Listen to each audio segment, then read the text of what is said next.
Hello students, आइए देखते हैं चैप्टर 15 की दूसरी हेडिंग जैव विविधता संरक्षण के बारे में। इससे पहले आपको जैव विविधता के बारे में हमने समझाया है और चैप्टर 15 की पहली हेडिंग थी। तो आइए देखते हैं दूसरी हेडिंग जैव विविधता संरक्षण के बारे में। मैं मनीष गुप्ता अपने चैनल में आपका स्वागत करता हूं। तो आइए दोस्तों समझते हैं जैव विविधता संरक्षण के बारे में। तो देखिए ध्यान से, जैव विविधता संरक्षण का पहला हेडिंग है आपका, हमें जैव विविधता को क्यों संरक्षित करना चाहिए। तो यह प्रश्न है कि जो भी बायोडाइवर्सिटी है उसे हमें क्यों सुरक्षा देनी चाहिए, क्यों संरक्षित करना चाहिए। तो आइए इस प्रश्न का आंसर देखते हैं कि हमें जैव विविधता को क्यों संरक्षित करना चाहिए। इसके बहुत से स्पष्ट तथा अस्पष्ट कारण हैं। ठीक है, जैव विविधता को हमें क्यों संरक्षित करना चाहिए, इसके बहुत से स्पष्ट तथा अस्पष्ट कारण हैं जो कि समान रूप से महत्वपूर्ण हैं। इन्हें 3 श्रेणियों में बांटा जा सकता है। ठीक है, तो जैव विविधता को क्यों संरक्षित करना चाहिए, तो इसके बहुत से स्पष्ट और अस्पष्ट कारण हैं जिन्हें समान रूप से 3 भागों में बांटा गया है। जैसे कि संकुचित संकीर्णतः कारण। ठीक है, संकुचित संकीर्णतः उपयोगी। दूसरा है आपका व्यापक रूप से स्वार्थ उपयोगी और तीसरा है आपका नैतिक। ठीक है, तो संकुचित संकीर्णतः उपयोगी, व्यापक रूप से स्वार्थ उपयोगी और नैतिक। ठीक है, ये 3 श्रेणी हैं जिनसे आपको यह समझाया जाएगा कि जैव विविधता को संरक्षित करना क्यों जरूरी है। देखिए ध्यान से, पहला देखते हैं, जैव विविधता के संरक्षण के लिए संकीर्ण रूप से उपयोगी तर्क स्पष्ट है। ठीक है, जैव विविधता के संरक्षण के लिए संकीर्ण रूप से उपयोगी तर्क स्पष्ट है। जैसे मानव को प्रकृति से प्रत्यक्ष रूप से अनगिनत आर्थिक लाभ है। ठीक है, तो जैव विविधता को क्यों संरक्षित करना चाहिए, तो जैव विविधता को संरक्षित करने का जो पहला रीजन है वह संकीर्ण रूप से उपयोगी तर्क स्पष्ट तर्क है कि क्यों संरक्षित करना चाहिए। उसका तर्क यह है कि मानव को प्रकृति से प्रत्यक्ष रूप से डायरेक्ट रूप से अनगिनत आर्थिक लाभ हैं। जैसे खाद्य, अनाज, दालें, फल आदि, ईंधन, रेशा, इमारती सामान, औद्योगिक उत्पाद जैसे कि टैनिन, स्नेहक, लुब्रिकेंट, रंजक जिसे डाई कहते हैं, रेजिन, इत्र आदि, तथा औषधीय उत्पाद। यह सारे जो हैं हमें इन्हीं जैव विविधता से प्राप्त होती है। इसलिए जो है यह एक स्पष्ट कारण है कि जैव विविधता को संरक्षित करना चाहिए। विश्व बाजार में बिक रही 25% से अधिक औषधियाँ पादपों से बनाई जाती हैं। ठीक है, तो आप देख रहे हैं कि विश्व बाजार में, वर्ल्ड मार्केट में जो औषधियाँ बिक रही हैं उसमें से 25% जो औषधियाँ हैं वह पौधों से बनाई जाती हैं। ठीक है, 25,000 से अधिक पादप जातियाँ विश्व के लोगों द्वारा पारंपरिक दवाइयाँ बनाने में उपयोग हो रही हैं। ठीक है, तो 25,000 से भी अधिक पादप जो हैं उनकी जातियों को विश्व के लोगों द्वारा पारंपरिक दवाइयाँ बनाने में उपयोग हो रहा है। यह किसी को ज्ञात नहीं है कि कितने और नए औषधि महत्व के पादपों को उष्णकटिबंधीय वर्षा वनों में खोज होना शेष है। ठीक है, तो आप देख रहे हैं कि 25,000 से अधिक जो है पादप जातियों के विश्व के लोगों द्वारा पारंपरिक दवाइयाँ बनाने में उपयोग हो रहा है, और यह किसी को ज्ञात नहीं है कि अभी कितने और नए औषधि पौधों महत्व के पादपों को उष्णकटिबंधीय वर्षा वनों में खोज होना शेष है। जैव संपदा से समृद्ध राष्ट्र, जैव संभावनाओं से समृद्ध राष्ट्र इसका और अधिक लाभ उठा सकते हैं। ठीक है, जो जैव संभावना से समृद्ध राष्ट्र हैं इनका और अधिक लाभ उठा सकते हैं यदि अधिक से अधिक संसाधनों का जैविक अन्वेषण किया जाए। ठीक है। अगर जो है अधिक से अधिक संसाधनों का जैविक अन्वेषण किया जाए तो जैव संभावना से समृद्ध राष्ट्र जो है इसका और अधिक लाभ उठा सकता है। ठीक है। यह लाभ जो है आर्थिक महत्व के उत्पादों, आणविक, आनुवांशिक तथा जातीय स्तर पर हो सकता है। ठीक है। तो यह था आपका पहला श्रेणी जिसमें आपको संकुचित सकृतः उपयोगी के बारे में बताया गया। अब आइए देखते हैं श्रेणी का दूसरा हिस्सा, व्यापक रूप से स्वार्थ उपयोगी। देखिए ध्यान से, व्यापक रूप से उपयोग संबंधी तर्क कहता है कि प्रकृति द्वारा प्रदान की गई जैव विविधता की अनेक पारितंत्र सेवाओं में मुख्य भूमिका है। ठीक है। व्यापक रूप से उपयोग संबंधी तर्क यह कहता है कि प्रकृति द्वारा, नेचर के द्वारा प्रदान की गई जैव विविधता की अनेक पारितंत्र सेवाओं में मुख्य भूमिका है। तीव्र गति से नष्ट हो रहा है अमेजन वन, तीव्र गति से नष्ट हो रहा अमेजन वन पृथ्वी के वायुमंडल को लगभग 20% ऑक्सीजन प्रकाश संश्लेषण द्वारा प्रदान करता है। ठीक है। तो आप देख रहे हैं कि तीव्र गति से नष्ट हो रहा जो अमेजन वन है वह पृथ्वी के वायुमंडल को लगभग 20% ऑक्सीजन जो है प्रकाश संश्लेषण द्वारा प्रदान करता है। क्या प्रकृति द्वारा प्रदान की गई इस सेवा का हम आर्थिक मूल्य आंक सकते हैं? यह जो अमेजन वन है पृथ्वी के वायुमंडल को लगभग 20% ऑक्सीजन प्रकाश संश्लेषण के द्वारा प्रदान करता है। ठीक है। इस ऑक्सीजन का अगर हम आर्थिक मूल्य निर्धारण करें, क्या प्रकृति द्वारा प्रदान की गई इस सेवा का हम आर्थिक मूल्य आंक सकते हैं? कितने का होगा, कितना इसका पैसा होगा? अगर इसका पैसा जानते हैं कि 20% ऑक्सीजन, वायुमंडल का 20% ऑक्सीजन हमें अमेजन वन से मिलता है, इसका कितना रुपया होगा, तो हम अपने किसी पड़ोसी अस्पताल में एक ऑक्सीजन सिलेंडर पर होने वाले खर्च से आप इसका अनुमान लगा सकते हैं। ठीक है। परागण, जिसके बिना पौधे फल तथा बीज नहीं दे सकते हैं, पारितंत्र की दूसरी ऐसी सेवा है जो परागणकारियों जैसे कि मधुमक्खियां, गुंज, मंचिका, पक्षी तथा चमगादड़ द्वारा की जाती हैं। ठीक है। तो आप देख रहे हैं कि परागण जो है जिसके बिना पौधे फल और बीज नहीं दे सकते हैं, पारितंत्र की दूसरी ऐसी सेवा है जो परागणकारियों जैसे कि मधुमक्खियां, गुंज, मंचिका, पक्षी, चमगादड़ द्वारा की जाती हैं। प्राकृतिक परागणकारियों की अनुपस्थिति में परागण को पूरा करने की लागत कितनी होगी? अगर जो है प्राकृतिक परागणकारी जो हैं अगर न हो, वह अनुपस्थित हो, तो परागण को पूरा करने की लागत कितनी होगी? हम प्रकृति से अन्य अप्रत्यक्ष सौंदर्यात्मक लाभ उठाते हैं। ठीक है। हम प्रकृति से अन्य जो हैं अप्रत्यक्ष सौंदर्यात्मक लाभ उठाते हैं, जैसे वनों में घूमते समय बसंत ऋतु में पूरी खिले हुए फूलों को निहारते समय या प्रातः बुलबुल के गीतों का आनंद। क्या हम ऐसी चीजों की कोई कीमत लगा सकते हैं? ठीक है स्टूडेंट्स। तो यह था आपका व्यापक रूप से स्वार्थ और उपयोगी। अब अगला है आपका नैतिक तर्क। देखें, जैव विविधता संरक्षण के नैतिक तर्क। जैव विविधता संरक्षण का जो नैतिक तर्क है, जैव विविधता संरक्षण के नैतिक तर्क का संबंध पृथ्वी ग्रह पर उपस्थित उन लाखों जंतु, पादप व सूक्ष्म जीव जातियों से है जिनके साथ हम रहते हैं। जैव विविधता संरक्षण के नैतिक तर्क का संबंध पृथ्वी ग्रह पर उपस्थित उन लाखों जंतु, पादप और सूक्ष्म जीव जातियों से है जिनके साथ हम रहते हैं।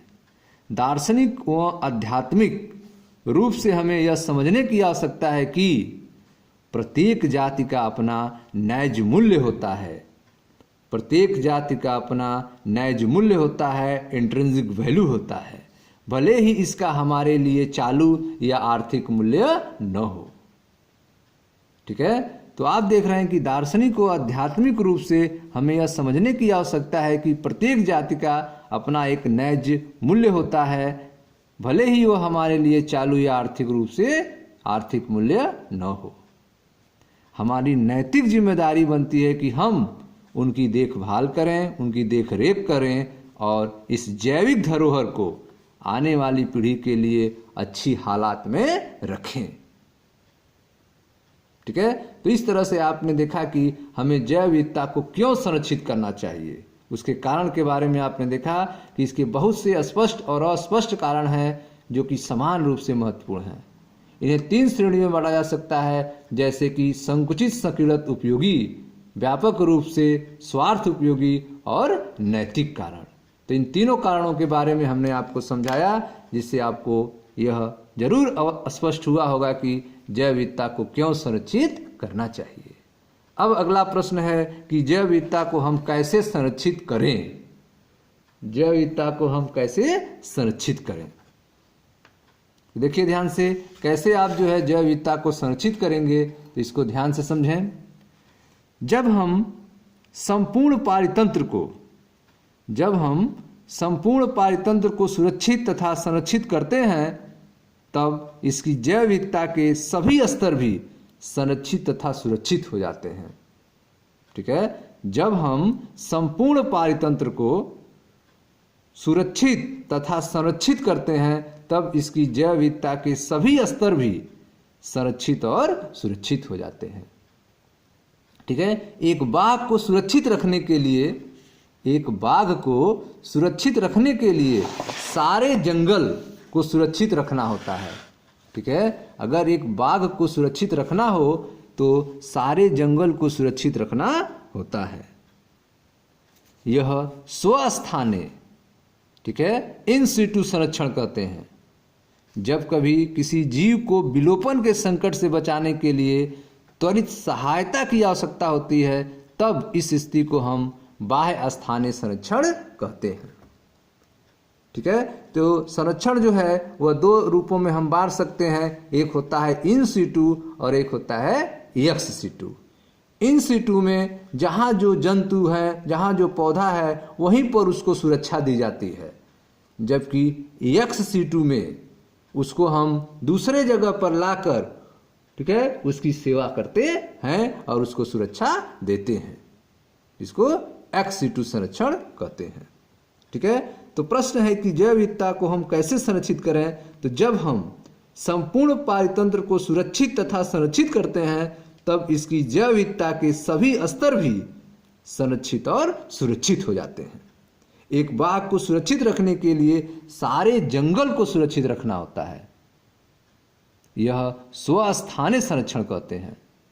जब कभी किसी जीव को विलोपन के संकट से बचाने के लिए त्वरित सहायता की आवश्यकता होती है, तब इस स्थिति को हम बाह्य स्थानीय संरक्षण कहते हैं। ठीक है, तो आइए देखते हैं पहला स्वस्थानीय संरक्षण, इन सिटू संरक्षण के बारे में। विकास तथा संरक्षण के बीच टकराव का सामना करते हुए भी बहुत से देश अपनी सारी जैविक संपदा के संरक्षण को अस्वाभाविक और आर्थिक रूप से व्यवहारिक नहीं समझते हैं। ठीक है, विकास तथा संरक्षण के बीच टकराव का सामना करते हुए भी बहुत से देश जो हैं अपनी सारी जैव संपदा के संरक्षण को अस्वाभाविक और आर्थिक रूप से व्यवहारिक नहीं समझते हैं। जितने संरक्षण का साधन उपलब्ध हैं, उनसे सभी विलोपन से बचाने के लिए जितनी जातियां हैं, उनको बचाना दूर की बात है। ठीक है, तो आप देख रहे हैं कि विकास और संरक्षण के बीच टकराव का सामना करते हुए बहुत से देश जो है अपनी सारी जैविक संपदा के संरक्षण को अस्वाभाविक और आर्थिक रूप से व्यवहारिक नहीं समझते हैं। जितने संरक्षण के साधन उपलब्ध हैं, उनमें सभी विलोपन से बचाने के लिए जितनी जातियां हैं, उनको बचाना दूर की बात है।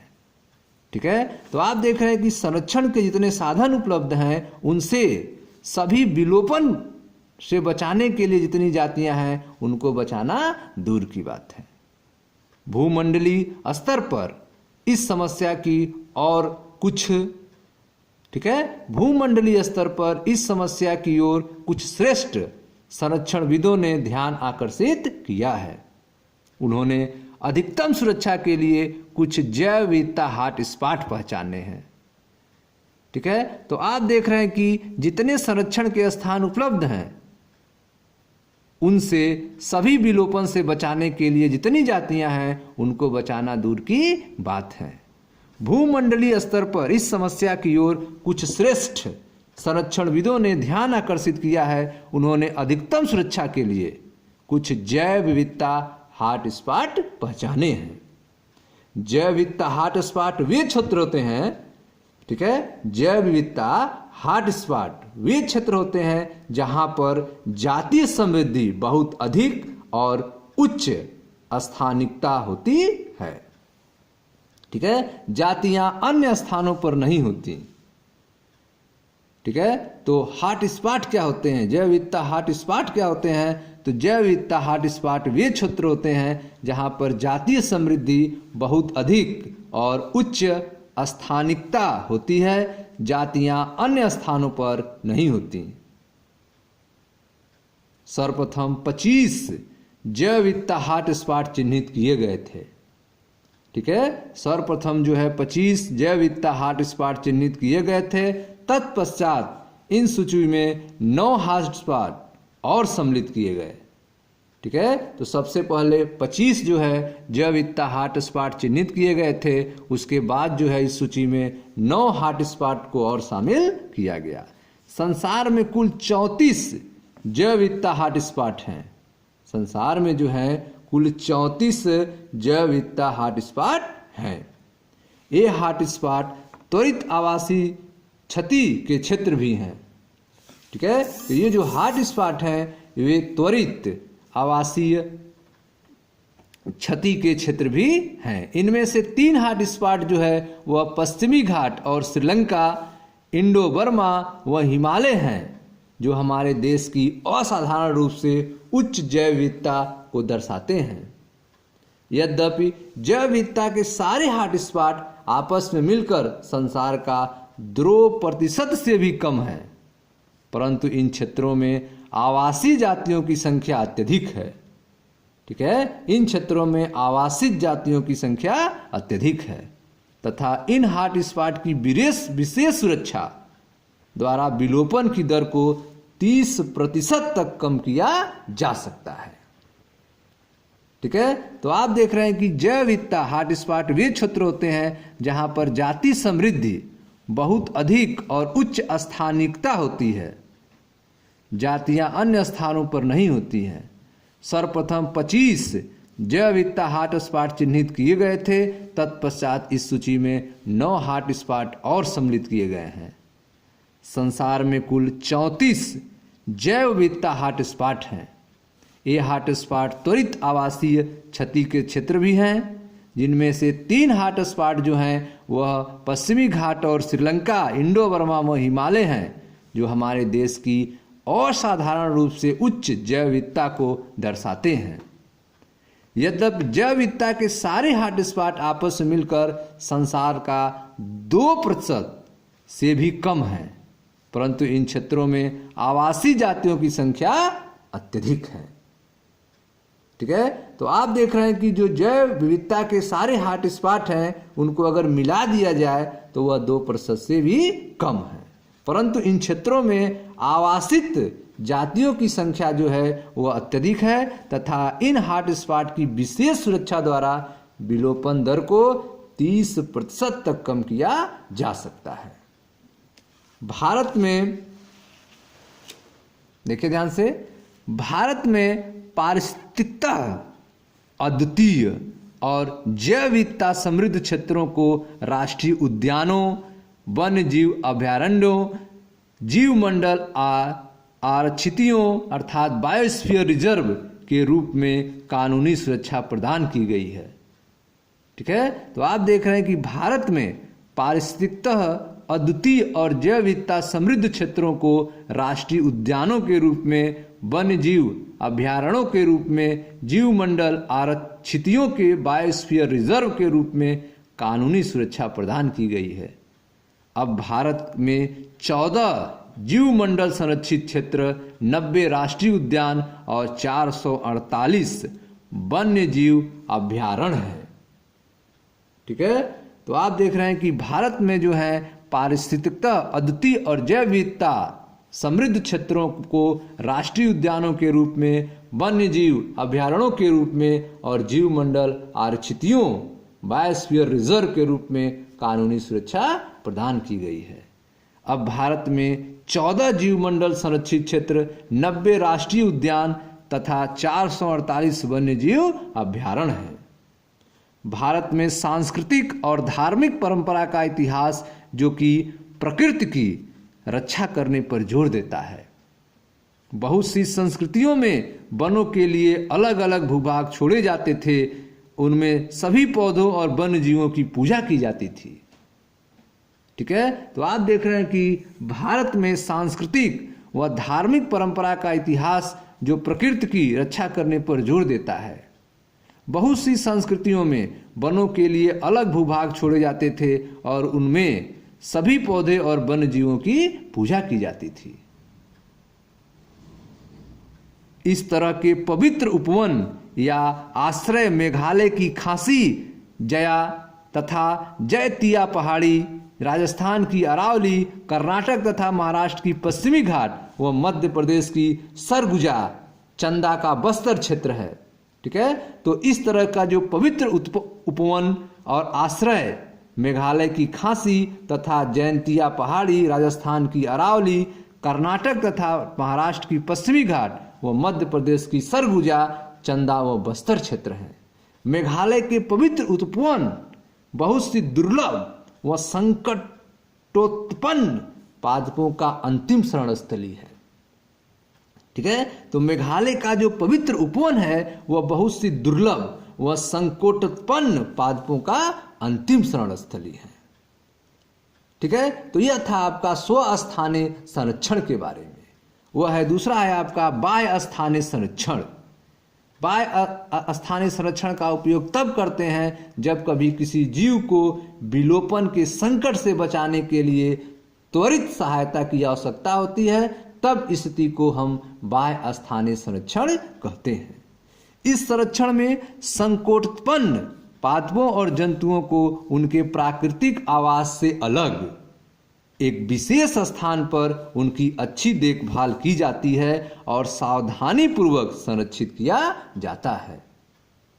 जंतु उद्यान, वनस्पतिक उद्यान तथा वन्य जीव सफारी पार्कों का यही उद्देश्य है। ऐसे बहुत से जंतु हैं जो कि वनों में विलुप्त हो गए हैं, लेकिन जंतु उद्यानों में सुरक्षित हैं। आजकल संकटोत्पन्न जातियों को परिबद्ध घेरे में रखने के बजाय बाह्य स्थानीय संरक्षण दिया जाता है। ठीक है स्टूडेंट्स, तो आप देख रहे हैं कि आजकल जो है संकटोत्पन्न जातियों को परिबद्ध घेरे में रखने के बजाय उन्हें बाह्य स्थानीय संरक्षण दिया जाता है। अब संकटग्रस्त जातियों के युग्मकों को जीवित व जननक्षम स्थिति में निम्न ताप परिरक्षण, ठीक है, निम्न ताप परीक्षण क्रायो प्रिजर्वेशन तकनीकों के द्वारा लंबे समय तक परिरक्षित किया जा सकता है। अंडों को पात्रे निषेचित किया जा सकता है और पादपों का ऊतक संवर्धन विधि द्वारा प्रवर्धन किया जा सकता है।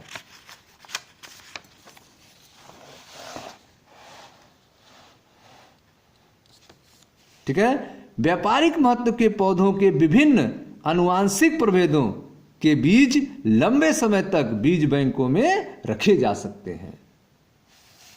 ठीक है, इस तरह से आपने देखा कि जैव विविधता के लिए कोई राजनैतिक परिसीमा नहीं है।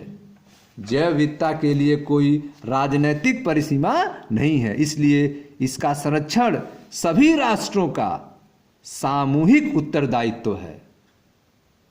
वर्ष 1992 में रियो डी जेनेरियो में हुई जैव विविधता पर ऐतिहासिक सम्मेलन पृथ्वी में सभी राष्ट्रों का आह्वान किया गया कि वे जैव विविधता संरक्षण के लिए उचित उपाय करें।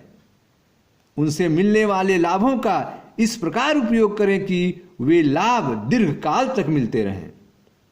इसी क्रम में सन 2002 में दक्षिण अफ्रीका के जोहानसबर्ग में सतत विकास पर विश्व शिखर सम्मेलन हुआ, जिसमें विश्व के 190 देशों ने शपथ ली कि वे सन 2010 तक जैव विविधता की जारी क्षति दर में वैश्विक, प्रादेशिक और स्थानिक स्तर पर महत्वपूर्ण कमी लाएंगे। ठीक है, तो इस तरह से आप देख रहे हैं कि जैव विविधता के लिए कोई राजनीतिक परिसीमा नहीं है, इसलिए इसका संरक्षण जो है सभी राष्ट्रों का सामूहिक उत्तरदायित्व है।